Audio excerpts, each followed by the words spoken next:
saludo a toda la gente aquí de Libertad y la zona. Bien, nosotros estamos trabajando en la Comisión de Educación y Cultura del Parlamento Nacional. Y bueno, evidentemente la educación, como podemos decir, está en crisis, pero puedo decir que es una crisis de avance, porque uno tiene que mirar la educación y tiene que mirarla en cierta perspectiva, ¿verdad? No como una foto, sino como un proceso.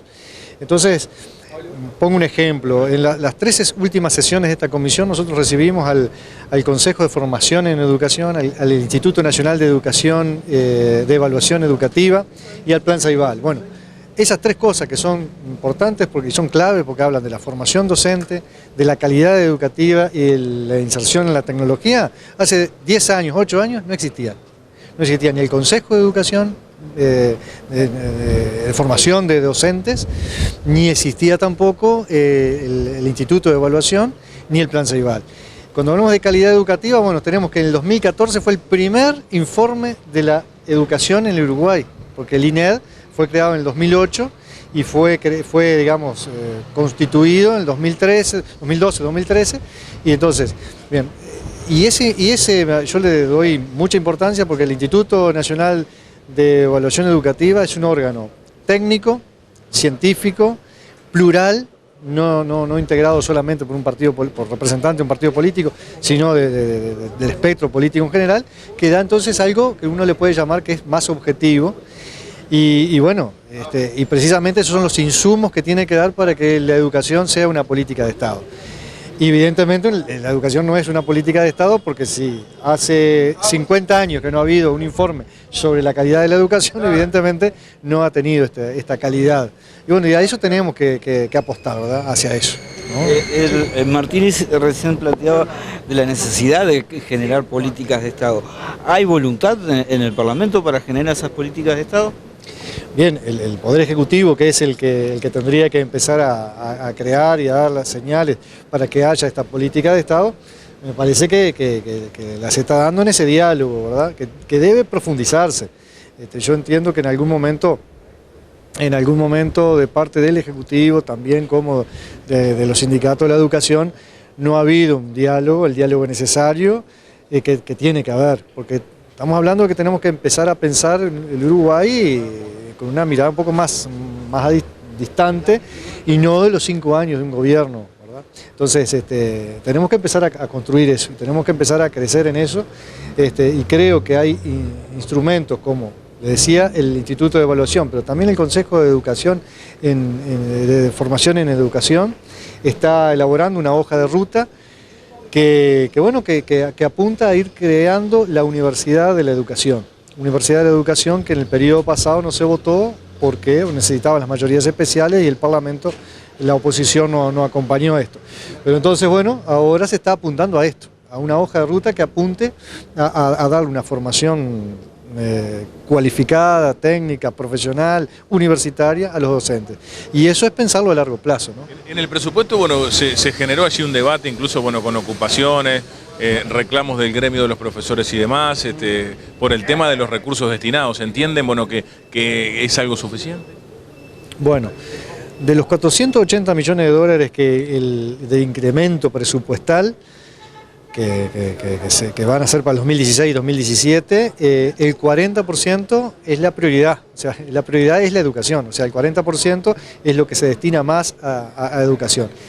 Sin duda, si nosotros llegamos al fin del gobierno, al fin de los 5 años, al 6% de inversión en educación, evidentemente siempre nos vamos a quedar cortos. ¿Por qué? Bueno, porque desde los años 60 hasta el 2005, 2006, los salarios, lo edilicio, se había empezado a deteriorar en el Uruguay. Por eso le digo que desde los años 60 fue el último informe de evaluación que hubo y de educación que hubo en el Uruguay. Entonces, en estos años, si ustedes habrán sentido decir que un sueldo de un docente equivalía a uno a un legislador, bueno, yo fui docente 23 años, eso me lo contaron, nunca lo viví ni lo experimenté. Entonces, ¿qué pasó que de los años 60 un salario de un docente se deterioró tanto? Hubo gobiernos que nos tuvieron la prioridad en la educación. Bueno, nosotros Del 2005 aquí se ha empezado a recuperar salarios, sobre todo salarios de la ANEP, que es lo que yo estoy más trabajando en eso. Y bueno, y sin duda que falta mucho, sin duda que hay que seguir tratando de recuperar salario. Y este aporte presupuestal es un avance en esa recuperación. Marlene, los sindicatos de la educación le han perdido la confianza a la izquierda en el gobierno durante estos últimos 10 años. ¿Cómo se hace para recomponer esa relación?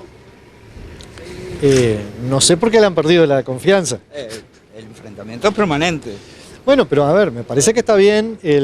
A ver, nosotros aspiramos a que haya una sociedad movilizada, una sociedad que esté reclamando.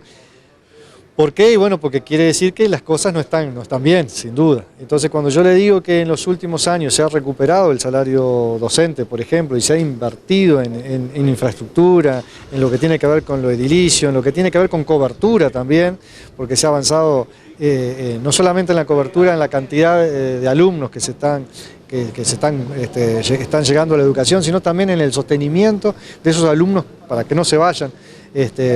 Pero también se ha avanzado también en el tiempo pedagógico que se destina, porque se ha aumentado las escuelas de tiempo completo, escuelas y liceos de horario extendido. Bueno, se han hecho reformas también en los contenidos curriculares, en la educación primaria. Nosotros teníamos un programa que era de la década del 50, ¿verdad? Y se hizo en estos gobiernos del Frente Amplio que junto con los docentes se llevó adelante una reforma, digamos, de los contenidos.